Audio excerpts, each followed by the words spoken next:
Ji students, errors based on conjunction, exercise 32, page number 426। अगर आपके पास books ना भी हो कोई बात नहीं, और एक्सरसाइज का नंबर का पता ना ही हो, जस्ट मेरे लेक्चर सुनते जाएं, सारी करेक्शन मेरे इन लेक्चर्स के अंदर पाई जाती है।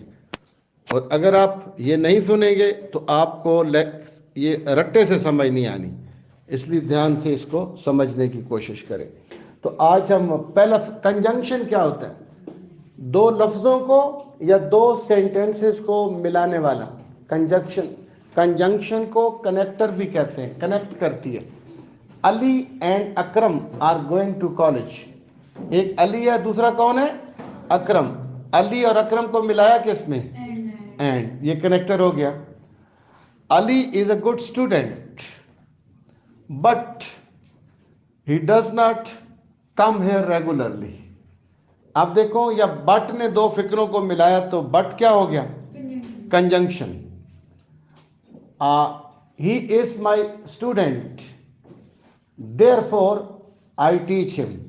There four I teach him, I teach him और ही इज माई स्टूडेंट को किसने मिलाया? तो देयर फोर क्या हो गया? कंजंक्शन, यानी कनेक्टर, कनेक्शन इसने बनाया। जरा बोलिएगा फिक्रा। अक्सर आप लोग कहते हैं कि दो ही इज इल या आल दो ही इज इल, ठीक है, कॉमा, उसके बाद ना बट आता है और ना अब येट आता है, कुछ भी नहीं लगाना आपने। दो ही इज इल तो क्या हो जाएगा? He can come to college. It means के आप कहते हैं अगरचे वो मेरा दोस्त है मगर मैं उससे नहीं मिलता। आल दो या though he is my friend comma I don't see him. अगरचे वो बीमार है मगर पढ़ाने आएगा। आल दो या though he is ill comma he will come to teach, but नहीं आएगा। अच्छा स्टूडेंट्स, मैं सॉरी पिछले लेक्चर में भूल गया, अक्सर करेक्शन में ना वो पूछता है he has not come last day या येस्टरडे या प्रीवियस डे।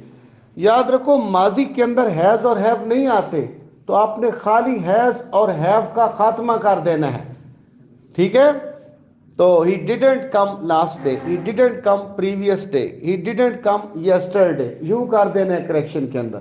इसी तरह एक और मसला आपको सामने आता है, वो ये होता है, कहता है I am in the classroom since morning, तो I have been in the class since morning.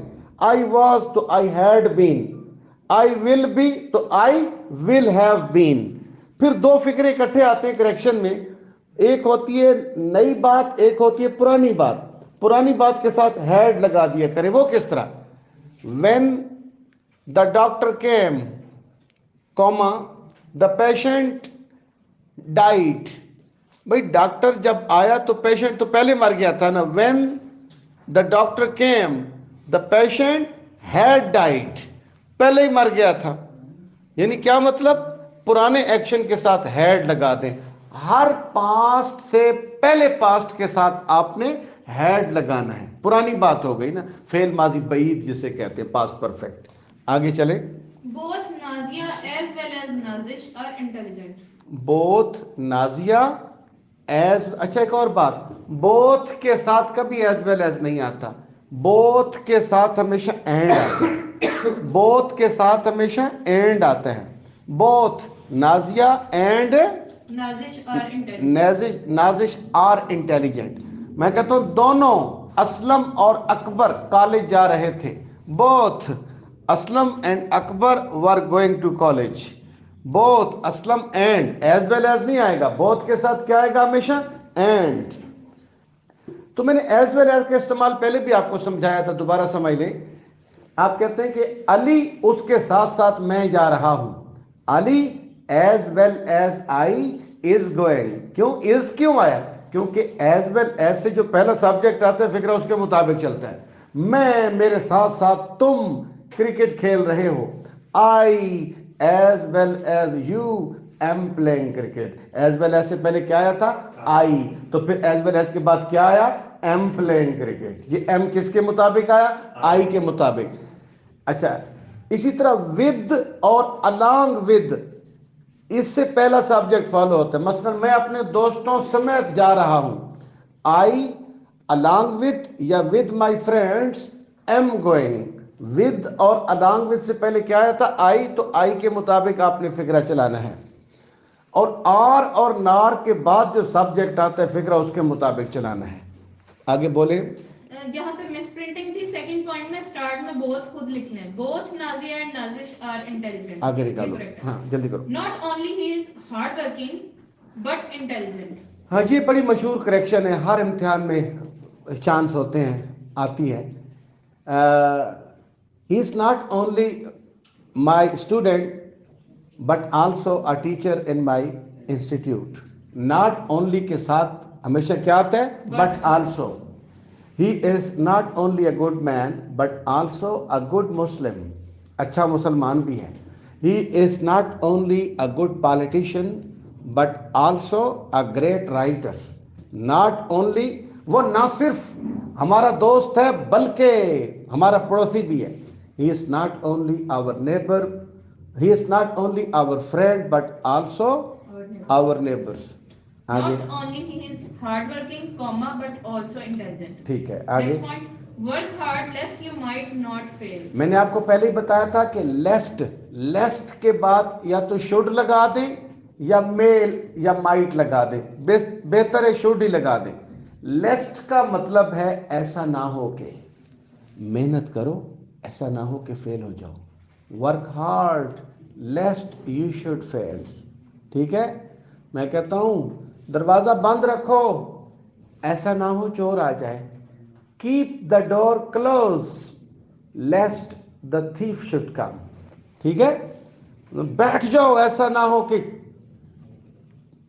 मैं आपको सजा दूं। Sit down lest I should punish you, या lest I may punish you, should ही लगा दिया करें। मैं कहता हूं बच्चे को पकड़ो ऐसा ना हो फूल तोड़ ले। Catch the child lest he should pluck the flower. Lest के बाद क्या लगाना है आपने? हमेशा शुड। ठीक है, लेस्ट के बाद आपने हमेशा क्या लगाना है? शुड। लेस्ट का क्योंकि मतलब है ऐसा ना हो के, तो इसके अंदर नॉट तो आ ही नहीं सकता। पढ़ो ऐसा ना हो फेल हो जाओ। Study लेस्ट you should fail. ये मत कहना लेस्ट you should not fail, लेस्ट you should fail. आगे। Until he does not work hard, he cannot pass. Unless और अनटिल का मतलब है जब तक नहीं, इनके बाद नॉट कभी नहीं आता, जिस तरह के लेस्ट के बाद नॉट नहीं आता जब तक वो। और एक और बात, ये कंडीशंस हैं, जब तक वो आएगा नहीं मैं उसे पढ़ाऊंगा नहीं। अनलेस या अनटिल ही कम्स, इसके बाद विल भी नहीं आता। जब तक वो आएगा नहीं मैं उसे पढ़ाऊंगा नहीं। अनलेस या until he comes comma I will not teach him. जब तक तुम बोलोगे नहीं मैं आपको किताबें नहीं दूंगा। अनलेस या until you speak I will not give you books. जब तक तुम यहां रेगुलरली नहीं आओगे पास नहीं होगे। Lest sorry unless until you come here regularly comma you will not pass. Unless और अनटिल के बाद ना कभी नॉट आता है ना कभी विल आता है। और अगर माजी में आ जाए तो फिर क्या करेंगे? जब तक उसने मेहनत नहीं की पास नहीं हुआ। अनलेस या until he worked hard he did not pass. जब तक उसने सच नहीं बोला मैंने उसे जाने नहीं दिया। अनलेस या until he spoke the truth I didn't let him go. आगे एक और बात, तो जब तक की क्या इंग्लिश है? जब तक तुम मेहनत करोगे पास होगे। As long as you work hard, you will pass. As long as you work hard, आजा। As long as you work hard, you will pass. ठीक है, जब तक की क्या इंग्लिश है? As long as। और जब तक नहीं की क्या इंग्लिश है? Unless और until। मैं कहता हूं जब तक वो हमारे साथ होंगे हम उनकी सपोर्ट करेंगे। As long as they are with us, will भी नहीं लगाना। As long as they are with us we will support them. जब तक नहीं तो अनलेस और अनटिल। जब तक की क्या इंग्लिश है? As long as. आगे though he has enough money, हाँ। but he will not purchase. दो या आल दो के बाद बट नहीं आता, कुछ भी नहीं आता। आगे कुछ लोग ये माजी में यट लगाते थे, अब वो भी नहीं आता।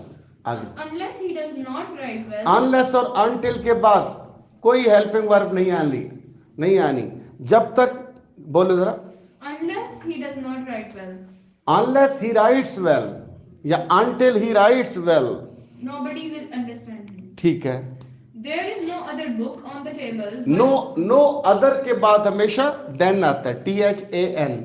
मसलन दरवाजा खटखटा के कोई भाग जाता है, मैं कहता हूं ये माजिद के अलावा कोई नहीं हो सकता। He can be no other than Majid, ठीक है। मैं आपके अलावा किसी को नहीं पढ़ाता, I teach no other than you. आगे चलो। He did nothing but played. He did nothing else but played। मैं कहता हूं मेरे पास मोबाइल के अलावा कुछ नहीं, I have nothing else but a mobile। हमारे पास गाड़ी के अलावा कुछ नहीं, we have got nothing else but a car। मेरी जेब में पर्स के अलावा कुछ नहीं, I have nothing else but a purse। nothing else के बाद हमेशा but आता है, no other के बाद हमेशा THAN then आता है। आगे Not only he came there and his brother. आगे चलो, अगला पढ़ो। Both the master as well as the slave. Both के बाद हमेशा एंड आता है। There is nothing but willing. There is nothing else but no other than। Though everyone speaks evil of you, करा दी है। आगे चलो। until you have bad companions, you As long as you have bad companion, जब तक तेरे दोस्त बुरे होंगे। there is no other boy in the class but Salim. Then no other के बाद then, बस जी। ये VIP करेक्शन पॉइंट्स है, अच्छी तरह सुन लें, इंशाल्लाह आपकी अंग्रेजी इंप्रूव हो जाएगी।